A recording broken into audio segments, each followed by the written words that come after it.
Toujours en train de Toujours, déranger. Il a le syndrome du personnage principal. Salut à tous, alors aujourd'hui une nouvelle vidéo avec Lulu Paddle, donc Lucie Lorbert qui est actuellement dans le top, combien belge 20. Difficile à dire avec les différents classements, différentes fédés, mais C'est ça, ouais, à mon avis dans le top 20. Très bonne joueuse, tu gagnes beaucoup de tournois en ce moment. Oui. Ça c'est... Moi je suis un peu jaloux, je le dis. Je vais te laisser te présenter. Du coup, j'ai 26 ans, bientôt 27. J'ai toujours eu un parcours super sportif. J'ai été faire mes études aux États-Unis, un de mes autres sports qui est le golf. Puis je suis revenue ici et j'ai suivi un parcours sportif, donc éducation physique, coaching sportif.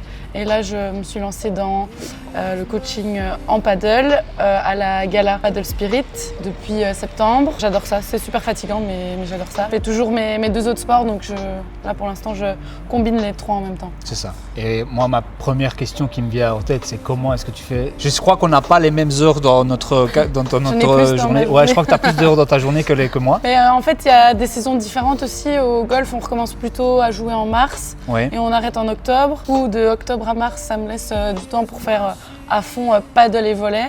Donc j'en fais plutôt 2 à la fois. Après, il y a des mois un peu critiques où je fais les 3 en même temps, c'est-à-dire mars-avril et août, septembre, octobre. Mais ouais, je m'entraîne un peu moins au golf du coup pour mettre un peu plus le paddle en avant. Donc c'est à double tranchant pour mes résultats en golf. Ici, tu penses à un moment te diriger peut-être plus vers un sport ou quoi, parce que c'est quand même assez fatigant. Et puis du coup, quand tu es fatigué comme ça, tu as un peu plus de pression, je suppose, et tu perds un peu le plaisir et le goût d'aller faire ton sport, quoi. Ouais, exactement. La question se pose pour moi depuis plus de 10 ans par rapport au golf et au volley en même temps. Et j'ai jamais su choisir parce que l'un m'apporte des choses que l'autre ne m'apporte pas. Et du coup, j'ai continué les 2 et maintenant les 3. Je comptais arrêter le volley cette année, mais une amie m'a convaincue de continuer. Et un sport d'équipe, ça apporte quand même beaucoup dans mon quotidien, niveau social et niveau esprit d'équipe. Je trouve que c'est important dans le paddle parce que en fait, on n'est pas tout seul sur le terrain. Pour l'instant, c'est pas prévu d'arrêter. J'ai prévu de continuer les 3 l'année prochaine. La seule chose que je disais, c'est que je veux pas donner trop d'heures de paddle parce que je veux encore jouer des tournois. Je suis qu'à mes débuts. Vu que j'ai commencé il y a pas très longtemps non plus. Ouais, en fait, tu vas privilégier ton paddle à toi plutôt que ce côté soit pécunier ou même coaching. Parce que, moi, je sais que j'aimerais bien faire du coaching, pas pour forcément cet aspect pécunier, mais parce que j'aime bien transmettre. Sinon, je ferais déjà pas YouTube. Mais voilà, je voudrais pas que ça empiète sur le plaisir que j'ai du sport et je suppose que c'est ce que tu as un peu. J'ai essayé une semaine en donnant full heure privée, donc où j'ai juste un élève et je dois jouer et en fait j'étais dégoûtée à la fin de la semaine. C'était trop physiquement, sachant que j'ai 3 fois volley par semaine. C'est énorme. Plus 6 heures sur le terrain par jour, c'est un peu trop. Et du coup, comment est-ce que tu es passé du volley et du golf au paddle? Alors, j'ai une amie qui jouait avec moi au volley, qui jouait au paddle, elle m'en parlait beaucoup. Du coup, j'ai commencé 1 ou 2 matchs comme ça et j'avais une connaissance, Clem Paddle qui jouait, qui est coach de paddle. Garincha, ils sont tous super fans de Clem Paddle, c'est quand même quelque chose. Non, pas fan, mais en tout cas, il m'a donné mes premiers cours de paddle et puis j'ai pris avec Clément Gaines aussi. Et voilà, j'ai super fort accroché. J'ai commencé la compétition en P50 avec mon ami du volley et on a parcouru de P50 à P400 ensemble, juste à 2 quoi. Ça c'est déjà un exploit. Je connais pas beaucoup de personnes qui tiennent autant de temps ensemble. Mais voilà, on a vraiment partagé tous ces moments ensemble, en jouant tout le temps ensemble. Et ici, là, arrêté parce que c'était un peu trop avec le volley, plus la cour. Moi, j'ai continué et j'ai rencontré aussi d'autres personnes. C'est ça, voilà. J'ai changé de côté accessoirement parce qu'elle est gauchère. Donc j'ai commencé à gauche et maintenant les gauchers, vous êtes vraiment une plaie. Oui. Du coup, là, je suis passée à droite. Tu te sens plus à l'aise à droite, à gauche? Oui, par rapport à mon style de jeu, c'est ça. Clairement. Qu'est-ce qu'en soi le golf et le volley où t'ont apporté essentiellement ici au paddle, quoi? Au début, au paddle, le volley m'apportait beaucoup d'explosivité parce que je comprenais pas trop comment jouer au paddle non plus. Donc dès que j'avais une balle un peu haute, je frappais avec beaucoup de rebonds dans mes balles. Donc au début, c'est gagnant, c'est bien dans les niveaux P100, P50. Et le golf m'apporte beaucoup au niveau de la technique de paddle puisque le golf techniquement c'est super dur. Et donc au paddle, ça me paraît plus simple que le golf et tout ce qui est transfert de poids. pour faire les banderas, les coups droits revers, tout ça. C'est venu assez facilement. Est-ce que tu penses qu'au niveau du mental, le golf ou le volley t'a apporté aussi plus, enfin l'un ou l'autre ou les deux? Oui, ça m'a apporté au niveau de la compétition. Ouais. Par contre, au niveau de la frustration, c'était différent parce qu'au volley, on n'est pas tout seul, donc on se frustre moins vite sur soi-même. Ouais. Et au golf, je suis toute seule, donc je n'emmerde personne si je rate. Et donc au paddle, c'est ça qui était dur, d'emporter son partenaire avec soi, que ce soit dans le bien ou dans le moins bien. Ouais. Et vu que je gérais pas ce sport et que je gère mes deux autres sports, pour moi c'était dur d'être pas très bonne à un sport. C'est ça, ouais. Et donc c'était ça au début, j'avais un peu du mal. Et le fait de pas être, parce que bon, t'as quand même fait les nationales, t'es en national 2 volley, si j'ai bon souvenir. Et en golf, t'as fait aussi les championnats. En golf, je suis en équipe nationale et en volleyball, j'étais en national 2 pendant des années. Ouais. Là, je suis redescendue en national 3 pour faire un peu moins, quoi. Ouais. Mais oui, en golf, c'est... Et est-ce que du coup, avoir commencé un nouveau sport en ayant peut-être des difficultés, je sais pas si tu as eu beaucoup de difficultés, est-ce que ça t'a Certaines, ouais. Ça t'a frustré? Comment est-ce que tu as un peu vécu ça? Je me suis vite débrouillée avec les vitres, voilà, j'étais pas gauche, mais quand j'ai commencé à prendre des cours, j'ai compris que c'était beaucoup plus complexe que ce qu'on ne le pense. Oui, ça fait bizarre d'être débutant à un sport à mon âge, du coup j'avais 23 quand j'ai commencé, ou 24 presque. Donc ça c'était un peu dur au début, mais j'ai beaucoup travaillé. C'est ça, parce que moi j'ai un peu le même profil, au final j'ai fait des sports de combat, j'étais quand même assez doué. J'ai quand même poussé ça le plus loin que je pouvais et en soi, quand j'arrive au tennis, au paddle pardon, je vois des gens qui ont joué au tennis, qui ont des facilités. Moi j'ai jamais fait de sport de raquette, je pense pas être un manche parce que, bon tu m'as déjà vu sur le terrain parce que du coup on a tourné la vidéo sur le terrain avant l'interview. Je pense pas être un manche, je pense avoir des capacités même de force ou quoi, j'ai peut-être d'autres sports, mais c'est vrai que c'est très frustrant de se dire... Tu pars de zéro. Tu repars de zéro et tu dois te reconstruire quand tu sais que tu as des gens qui font ça depuis toujours. Après, moi je sais que je n'atteindrai jamais un niveau comme toi, tu as pu déjà atteindre ici parce que je crois que j'ai commencé trop tard. Et chez les hommes, en tout cas les femmes, je sais pas, donc je ne me permets pas de juger, mais chez les hommes, le niveau pour même le 1000 est quand même très élevé, quoi. Quand tu regardes dans les 1000, je veux pas dire de faux chiffres, mais ils ont tous joué au tennis avant. En tout cas, la majorité, donc forcément ça aide et si on n'a jamais tenu une raquette en main comme toi et comme moi, c'est plus dur et c'est pour ça que j'ai dû beaucoup travailler pour rattraper le talent de certaines qui est un peu inné. C'est quand même la même chose. Oui. Mais c'est vrai que voilà, moi ça me conforte dans mon idée que ici je prends des cours toutes les semaines, donc il n'y a pas une semaine où je prends pas de cours et je me tabasse au paddle. Enfin, le paddle est toute ma vie en ce moment parce que j'ai envie de me dire peut-être pas le 1000, mais entre le 500 et le 700, je serais déjà bien content, quoi. Moi, je pense que c'est vraiment faisable parce que quand je regardais les vidéos de mes matchs au début, c'était vraiment très débutant, la technique était catastrophique et en fait, si tu travailles et que tu as déjà des aptitudes physiques par rapport à tes autres sports, je pense que tu peux toujours évoluer. Et puis, en tout cas, je le perçois comme ça, tu seras sûrement d'accord, c'est que la grosse force d'avoir fait d'autres sports, pour moi, c'est le mental. C'est le mental de vouloir aller chercher plus loin.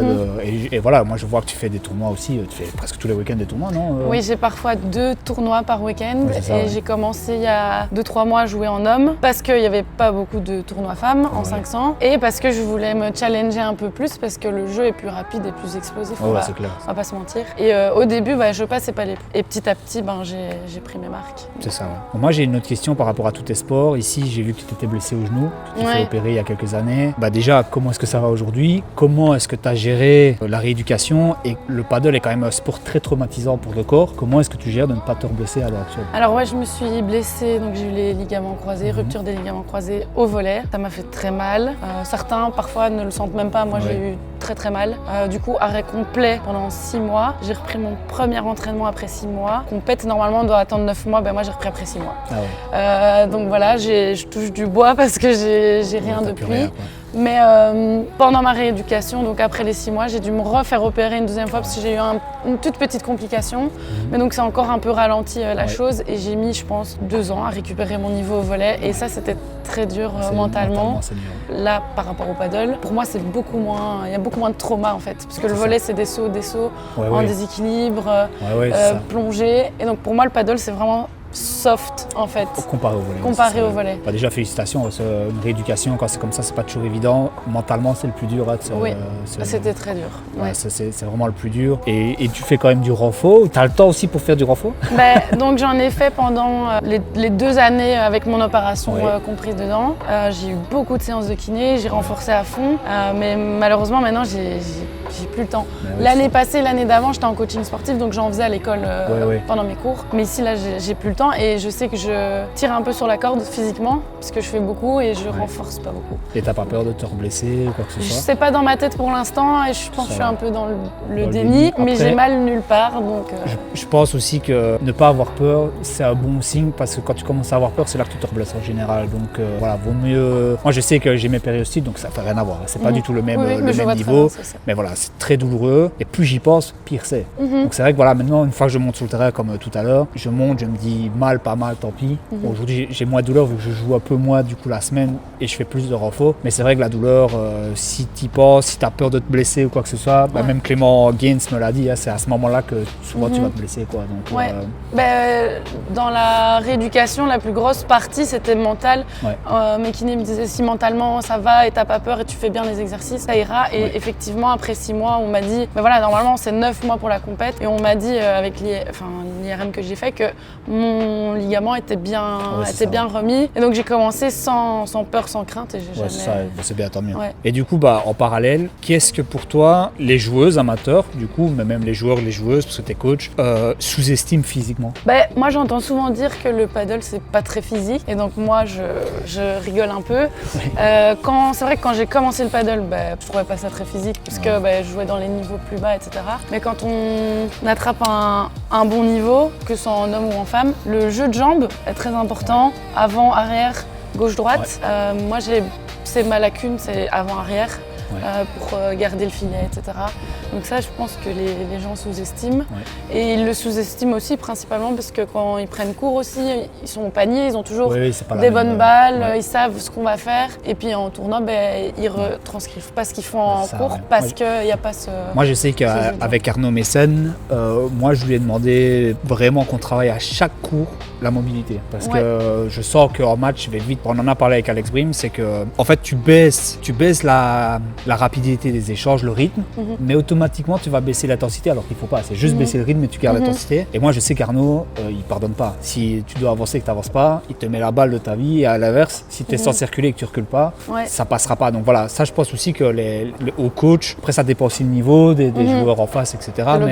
L'objectif des gens, mais c'est important de travailler les placements, les jambes. Je crois que j'en avais parlé aussi avec Clem Paddle, c'est qu'au paddle, 75% de l'effort vient des jambes. Ah oui. C'est ça, et c'est fort sous-estimé. Et toute la stature abdominale. Parce que si t'es pas gainé, tes vibora, tes bondérales vont descendre, tu seras jamais bien ancré. Mais les gens se rendent pas compte que ça vient des jambes et qu'ils croient parfois qu'ils sont en train de plier les jambes pour défendre. Et en fait, ils sont juste en train de plier leur dos et ils plient pas les jambes. Et donc, moi, j'insiste beaucoup là-dessus parce qu'une balle à ça du sol, elle est défendable si tu plies les jambes. C'est clair. Donc, et pour éviter les problèmes de dos aussi. Et moi, d'ailleurs, je vous conseille que ça soit juste pour vous. D'ailleurs, moi, c'est comme ça que j'ai commencé, c'est que j'ai pris juste un support pour mettre sur la vitre. Je mettais mon téléphone dessus et je me filme et vous allez voir les gars, parce que je sais que j'ai eu des retours sur mes matchs qui me disent des fois tu as l'impression même en commentaire je le dis, j'ai l'impression de faire un match de folie et tu vois ma position, tu dis c'est quoi ce crabe quoi.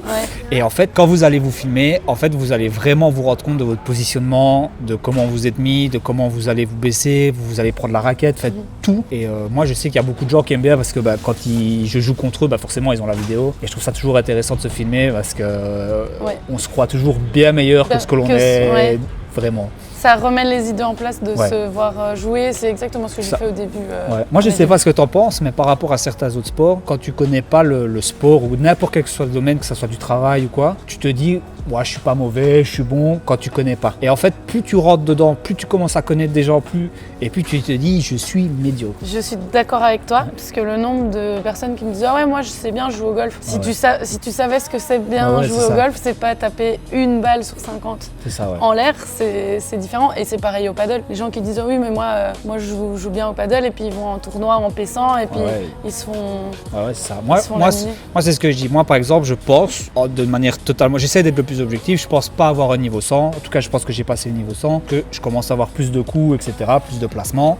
Maintenant, je suis passé à 100, quoi. Et à l'heure actuelle, je ne sais toujours pas jouer paddle. Je ne sais pas jouer paddle. Je pense que quand tu sais jouer paddle, c'est quand tu commences à faire déjà quinzaine d'échanges sans faire de faute. Tactiquement, tu sais jouer, tu sais te remettre en question, tu sais faire des techniques de Vibora, peut-être pas de smash parce que c'est pas forcément le plus important, mais Vibora, Chiquita, Bandera, etc. sans faire la faute. Parce que quand tu as la balle facile, ça arrive, on est tous humains, mais si tu sais jouer, t'es pas censé faire la faute. Voilà. Après, en tournoi, tu as le côté de stress, tu as beaucoup de choses qui rentrent en compte, mais je pense que, enfin voilà, moi je sais que je suis sur un groupe, c'est pas de Liège, et je connais des gens qui sont 50, qui demandent pour faire des matchs en 300, 400. Ça, c'est souvent le problème. Et ça, moi je trouve ça, mais enfin, je dis comment est-ce que c'est possible de... Et en fait, du coup, ces gens-là accumulent une frustration aussi, parce que quand ils jouent face à des gens qui sont forts, je vais laminer, quoi. Parce que moi, si je joue, je sais qu'à l'heure actuelle, quand je joue avec des vrais 50, je marche sur le terrain, quoi. Oui. Voilà, parce que j'ai passé un step, mais par contre, à l'inverse, ici, je joue contre vous, et vous n'avez pas besoin de jouer, je le sens. Même j'ai joué contre toi ici, tu as des balles super faciles parce que tu veux me faire travailler, j'arrive encore à les rater. Et Alex, n'en parlons pas, Alex, c'est encore un autre niveau où je suis sûr que, parce que moi je le vois avec Arnaud Messen, si déjà il fait un vrai service paddle, je ne rattrape pas le service. 9 fois sur 10, je ne vais pas le rattraper. Donc voilà, je pense que rester humble, ça fait partie du cheminement pour évoluer aussi. Et voilà, je pense que le fait d'avoir fait d'autres sports, t'amènes ça. Oui, le golf, j'ai beaucoup échoué. C'est un sport très dur mentalement. Et il faut savoir rester humble parce qu'un jour n'est pas l'autre, vraiment, pour le coup. Et tu peux être dans le top un jour et avoir après 3 mois de down et redescendre. Des fois, ça arrive. Je suis d'accord avec toi. C'est aussi difficile avec les différents méthodes de classement, d'un peu savoir où on se situe. Surtout ou par exemple quand on n'est pas encore classé, de vouloir jouer contre des gens mais on ne sait pas trop quel niveau. J'ai eu ça au début, j'avais des garçons qui ne m'acceptaient pas parce qu'ils voyaient P100 ou P50. Ils se disaient que je ne touchais pas la balle et donc j'ai eu beaucoup de refus au début quand j'ai commencé le paddle. Donc moi c'est plutôt dans l'autre sens que j'avais le refus. Et puis j'ai été vraiment classée, j'ai gagné des tournois et là du coup c'est même... Personne me redemandait pour jouer, mais sinon c'est un peu compliqué ça au début. Maintenant, je vais parler à la Lul coach. Qu'est-ce qui pour toi est l'erreur la plus fréquente en P100, P250, enfin on n'a pas les 250, mais P100, P200, 300. Je pense que jusqu'en 300, en soi jusqu'en 500, qu'est-ce qui est l'erreur la plus fréquente chez les joueurs? Mais surtout dans les niveaux plus bas, je trouve qu'ils n'ont pas assez la mentalité de remettre une balle de plus que les autres. Ils veulent apprendre des banderas, des vibora, des choses qui sont utiles à un certain niveau, mais au début, il faut remettre une balle de plus que l'autre. Et moi, j'ai commencé le paddle, heureusement avec des bons coachs, qui m'ont dit que la défense, c'était le plus important. Donc je ne gagnais pas de points, mais j'en faisais perdre aux autres parce que je défendais une fois de plus. Et donc pour moi, c'est ça, que ce soit au début ou même après en 500, la défense c'est super important. Clairement. Donc voilà, moi je joue en homme 500. Si je mets 3-4 points par match, c'est beaucoup quoi. Donc moi c'est juste tout dans le placement et la défense. Évidemment j'ai besoin de quelqu'un qui finit les points aussi. Oui, bien sûr. Après t'es joueuse de droite. Ouais. Donc, mais ça c'est peut-être du coup la mentalité qui vient du tennis parfois, de finir le point assez vite. Après, ou d'autres sports. Moi j'en ai parlé avec Clément Gens, il a dit exactement la même phrase que toi. Donc c'est vraiment... il a dit, lui, il y a des gens qui viennent, ils n'ont jamais presque tenu une raquette et puis ils veulent apprendre à faire un smash à part 3. Voilà. Mais moi, c'est ce que je discutais aussi avec Clément. J'ai l'impression qu'en Belgique, on veut absolument gagner le point. En fait, c'est vraiment la mentalité en Belgique, c'est l'attaque, le côté impressionnant. Tu vas être beaucoup plus content parce que tu fais un par 3 que d'avoir défendu 3, 4, 5 fois des double vitres qui sont à ça du sol. Alors que c'est plus impressionnant la défense de vitre techniquement parlant et tactiquement aussi que le par 3 parce que tu as eu peut-être ta belle balle, etc. Et en Espagne, je sais que par exemple, eux, leur niveau n'est jamais pris par rapport à leur attaque, c'est par rapport à leur défense. Donc ils évaluent la défense et en fonction de la défense qu'ils ont, ils se donnent le niveau. Mais je suis d'accord avec toi, moi j'ai eu beaucoup de critiques de filles au début qui disaient « Oh mais Lucille, ça casse pas 3 pattes à un canard, c'est pas impressionnant, etc. » Et en fait, je jouais des matchs contre ces filles-là et des fois je perdais, des fois je gagnais, mais quand je commençais à gagner tout le temps, c'est parce que je défendais mieux. Et ça, ouais. alors oui, je mets pas les balles à 2 cm du sol, etc. Mais je remets plus. Et donc du coup, ça m'a aidé à gagner un nombre de matchs en femmes. En tout cas, en femmes, c'est vraiment flagrant que plus tu défends, plus tu gagnes des matchs. C'est ça, ouais. Oui, parce que moi, par exemple, je regarde beaucoup les FIP femmes parce que je trouve que techniquement parlant et tactiquement parlant, c'est ce qui peut se rapprocher le plus de nous. Parce que les hommes, c'est encore un autre monde, c'est des mutants. Le jour où je se matcherai de derrière la ligne en faisant par 3 comme ils font, on peut déjà y aller. Que les femmes, c'est beaucoup plus propre, ça travaille, ça prend le temps.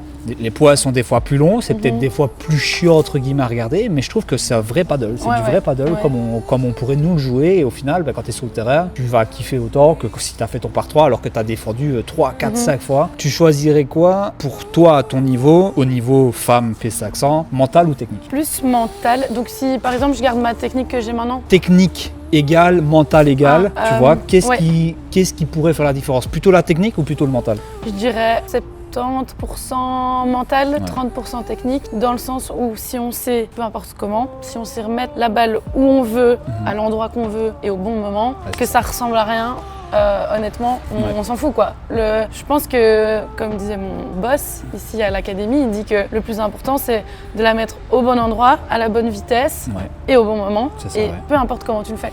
Ouais, c'est clair. Donc, Puis, moi, je le vois en tout cas au bas niveau. Maintenant, au haut niveau, je suppose que c'est pas forcément pareil, mais le mental fait vraiment la différence. Parce que dans un match, si tu perds 2-3 points et que tu vois que le mental il descend, tu vois vraiment que le niveau de jeu il s'écroule d'un coup. C'est impressionnant. Enfin, physiquement, mentalement, physiquement et techniquement, ça s'écroule d'un coup. Ouais, le mental, ça joue beaucoup. Et à l'inverse aussi, j'ai déjà vu des gens avec une très belle technique. Et en fait, la technique, ça fait rien si tu lâches mentalement. C'est ça, ouais.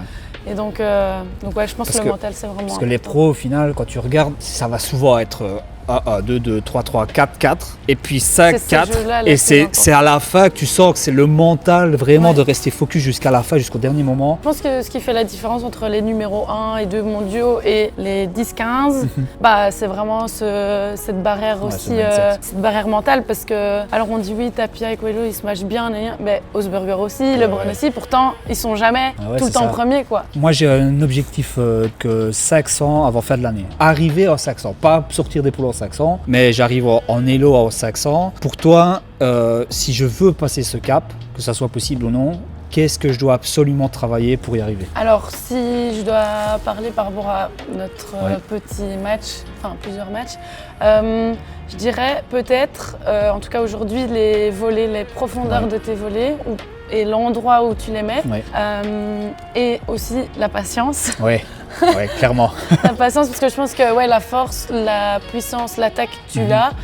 Même si c'est pas encore constant, tu peux vite l'améliorer. Mais plutôt ça, la patience. Et alors, par contre, je trouve que tu avais une bonne transition de derrière à devant. C'est ça, donc continuer sur tes points forts et améliorer les volets, parce que les volets au final c'est ce qui crée le point, c'est ce qui te rend des balles faciles. C'est ça, pas. En fait c'est très compliqué parce que ici, ce que je disais juste à Alex après le match, c'est qu'en fait je travaille tellement de choses en même temps. En fait c'est un avantage l'avantage de faire des cours toutes les semaines, c'est que tu es régulier dans ce que tu apprends et dans ce que tu travailles, parce que tu refais à chaque fois la même chose, surtout c'est avec le même prof. Par contre, l'inconvénient, c'est que tu changes chaque fois ta manière de jouer. Et ça, c'est très difficile parce que ici, en fait, le problème que mes volets n'étaient pas mauvais avant, mais je montais trop au filet. Tout le temps, je montais au filet et je restais là, comme au piquet, à attendre la volée. Mais après, je me faisais punir fois 1000, surtout en chiquita. Que maintenant, je reste beaucoup à l'arrière, je vais lober, je vais anticiper, voir si tu vas me lober ou pas. Donc, je prends un petit peu de retard des fois, j'arrive et je suis pas bien mis. Puis, j'ai pris aussi l'habitude de pas forcément jouer dans ma diago et de jouer sur le joueur de gauche. C'est très bien ça, en tant que gaucher, c'est très bien. Et donc du coup, c'est vrai qu'ici, quand je fais un exercice comme ici où c'est vraiment la diago, je n'aime pas non plus. C'est compliqué.